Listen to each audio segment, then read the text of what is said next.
২৬ গড়ে শেষ ৩২-এ ব্রাজিলকে হারানোর পর লম্বা বিশ্রামে থাকার কথা ছিল নরওয়ের, কিন্তু তাদের ক্যাম্পে ফ্লু ছড়িয়ে পড়েছে। অসুস্থতায় কাবু হয়ে পড়েছে একাধিক খেলোয়াড়। এরই মধ্যে জানা গেল তারা যে টিম হোটেলে উঠেছিল এক রাত থেকেই তা ছাড়তে হয়েছে। সঠিক প্যাড আর সঠিক তথ্য দিয়ে এসু সামলে নিব এক হয়ে।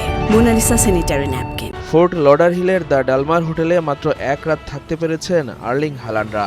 দ্য সানের প্রতিবেদন অনুযায়ী মাত্রাতিরিক্ত কলহের কারণে এই সিদ্ধান্ত নিতে বাধ্য হয়েছে তারা।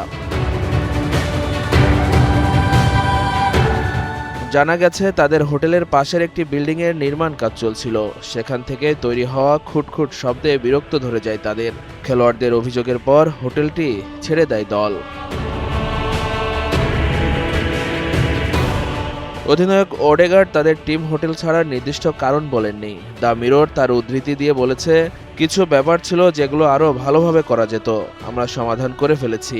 এখন আমরা গুরুত্বপূর্ণ ম্যাচের জন্য যথাসম্ভব সেরা প্রস্তুতি নিতে চাই।